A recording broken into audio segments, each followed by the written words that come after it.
Now, the story of Noah is portrayed as oftentimes as a children's story, in paintings, like the one I have outside or the one that's outside my office. Paintings with, smiling animals walking onto the ark.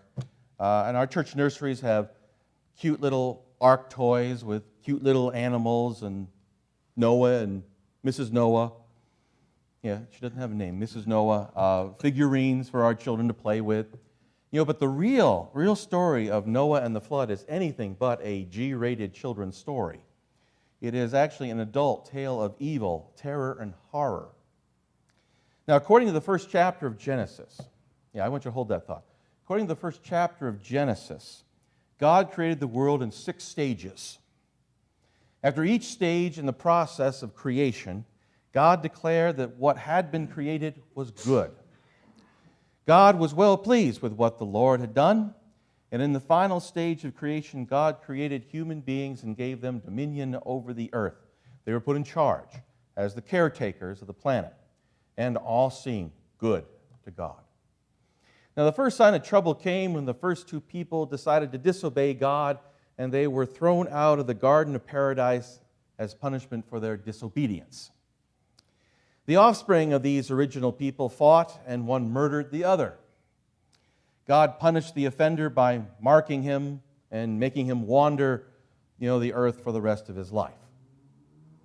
But the human conduct did not really improve with time and the subsequent generations.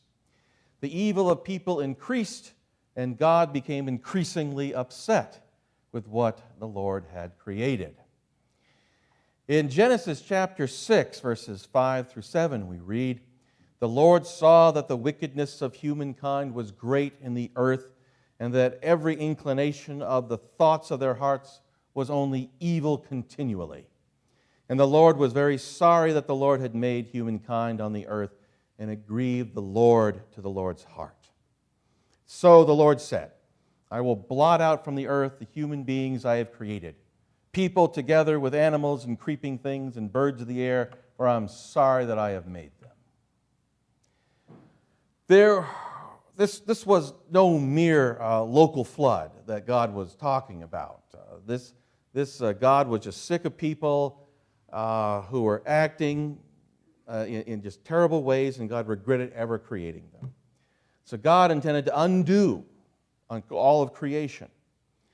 In Genesis chapter 1, God had said that everything the Lord had created was good, but in chapter 6, God despises what God has made and determined that it was time to wipe the slate clean, to dump the hard drive, and to take things back to zero. This was no mere restart or even rebooting of the creation computer. No, this was indeed intended to be a total wipeout of all creation. Humanity, all the animals had disappointed God and were so far from God's intentions that God considered all of creation beyond any kind of correction or redemption.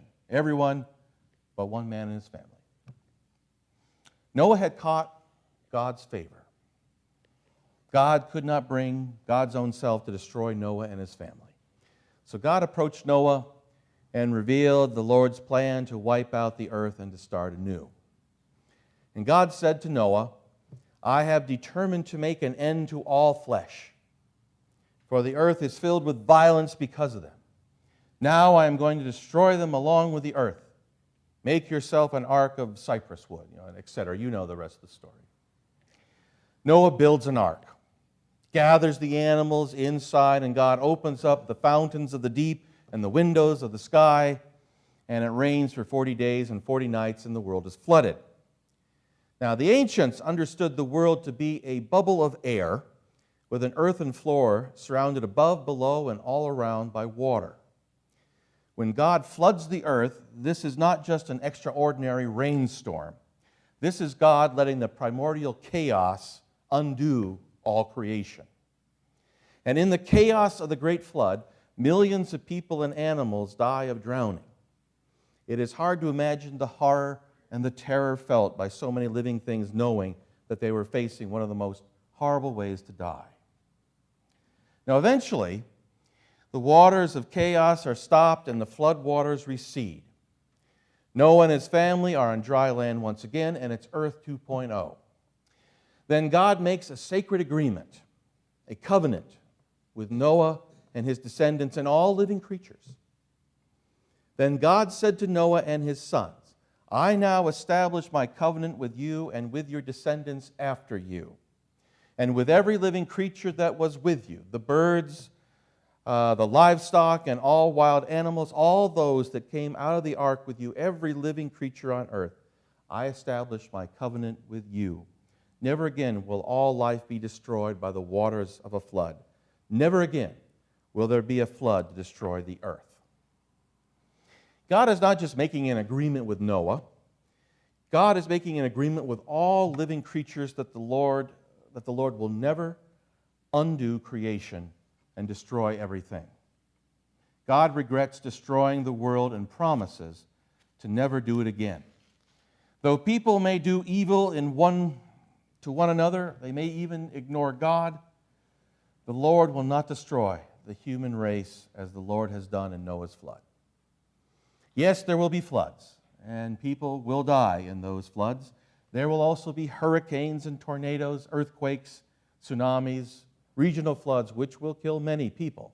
But God will never again destroy the earth wholesale.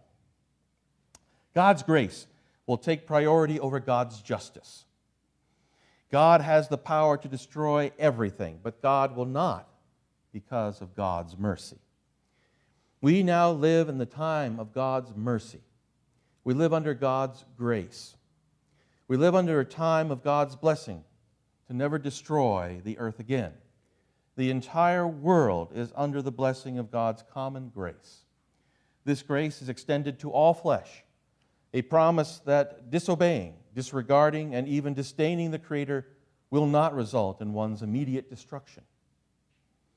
If the author writes a sentence and those words do not perfectly do what he or she had hoped them to do, the writer can simply delete the sentences and start all over. As creator of those words, it is within the author's right and power to alter them. And this is true for God as creator of people. If that which is created does not please the Creator, well, the Creator might justly decide to start over. But God has made a sacred agreement to never do that again. And God gives us a visible sign of that promise. And God said, this is the sign of the covenant I'm making between me and you and every living creature with you, a covenant for all generations to come. I have set my rainbow in the clouds, and it will be the sign of the covenant between me and the earth.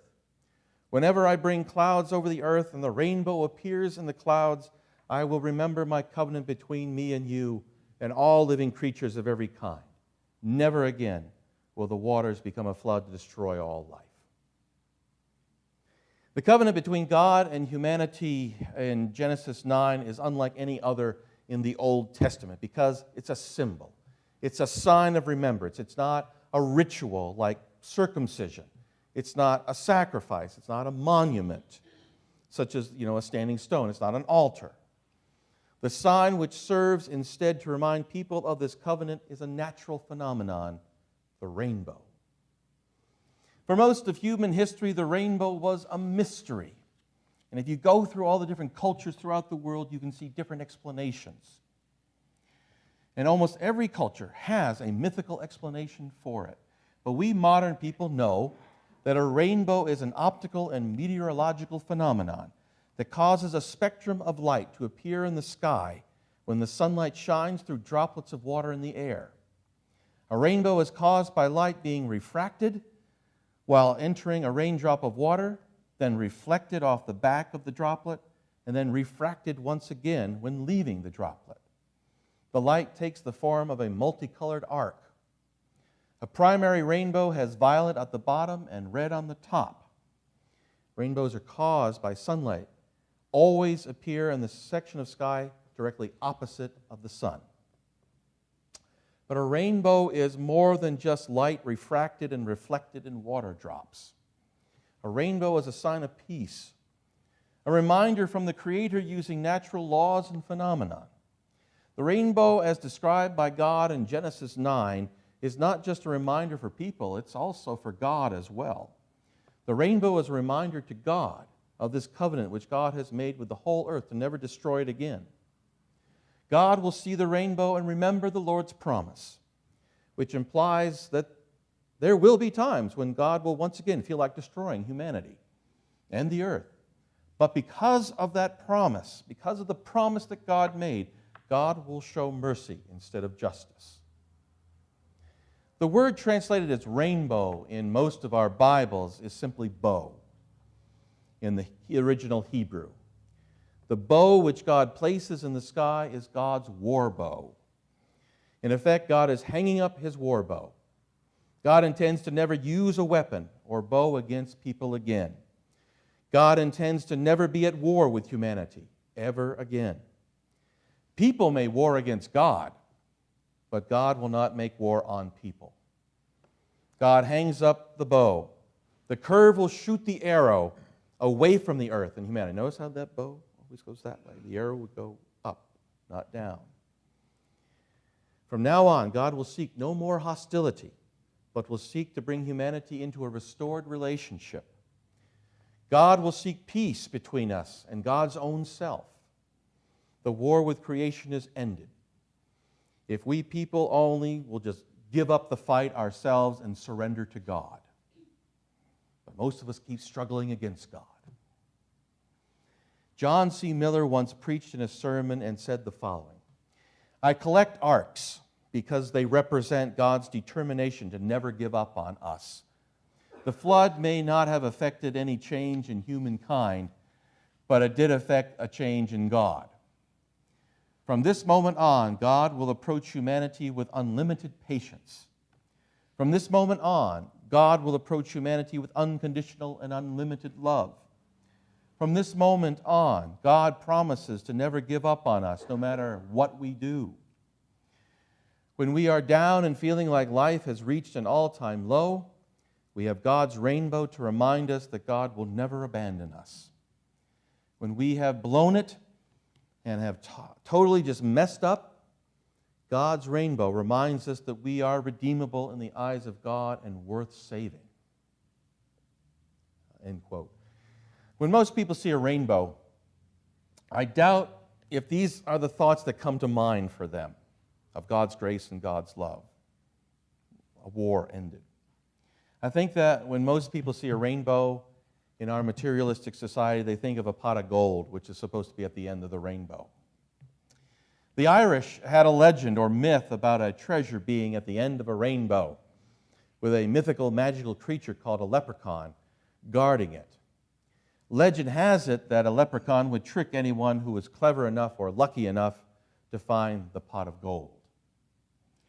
Now, one of our biggest problems is that we always want more. The rainbow is a sign, not of an opportunity to get rich, but a reminder of God's blessing of grace. Yet many of us do not think that God is doing enough for us. We think we should have more blessings, and we should have them more often. We think, well, God, what have you done for me lately? We feel like blessings are the way, the truth, and the life. It's no better for us to be greedy for blessings than it is about material things. There are TV evangelists who will tell you that if you believe in Jesus, your life will be just one big, long, continuous blessing after another. And they mean material blessings. But they lie to us, because our skies are not always blue. We have and will face adversity and hardship in one form or another. Many of you have lost a spouse or lost a child. Some of you have lost a job or part of your retirement. Some of you have had to face declining health and debilitating injury. In such difficulties, God will bless our hearts and minds with God's loving presence and grace, even though we will still have to suffer. We'll all have to face storms in life, but many times after a storm, we can see a rainbow, reminding us of God's presence and peace. The proper response to seeing a rainbow is gratitude. Rainbow should remind us of God's great gift to us. Gratitude is the love and appreciation of what is in the now, rather than the vicious dissatisfaction about what is not. In her book, Radical Gratitude, Mary Jo Leddy says that radical gratitude recognizes what we have rather than what we don't. In that recognition, we awaken to another way of being, another kind of economy, the great economy of grace in which each person is infinite in value and worth. We stop measuring and comparing everything to everything else. We place our feet on the path of life and love. We take our feet off the cul-de-sac of covetousness and permanent dissatisfaction. God has made a covenant with us. The rainbow is one sign of that covenant, but the cross is a more important sign of God's love, grace, and mercy to us.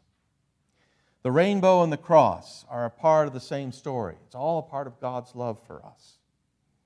Jesus was a human version of the rainbow, whose purpose was to show us God's desire to redeem us and to call us into a grateful discipleship.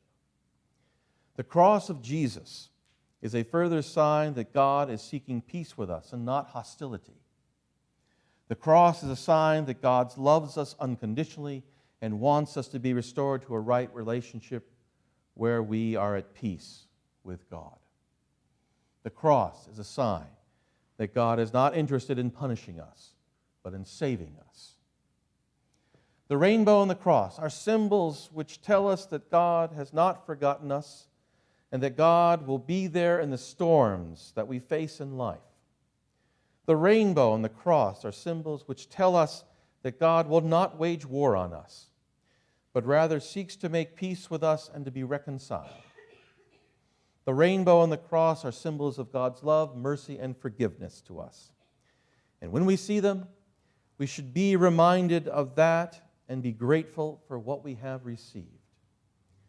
And as we remember the reality of God's grace, halting or covering God's justice against us, we can more easily extend grace and love to others. So what is at the end of a rainbow? Well, it won't be a pot of gold, but instead it will be God's love, mercy, and forgiveness. Fortunately, we do not have to get to the end of the rainbow in order to receive these blessings. They are ours freely given by a loving God. And we are reminded of it every time we see a rainbow. The rainbow and the cross, they remind us of God's love, mercy, and forgiveness. Amen.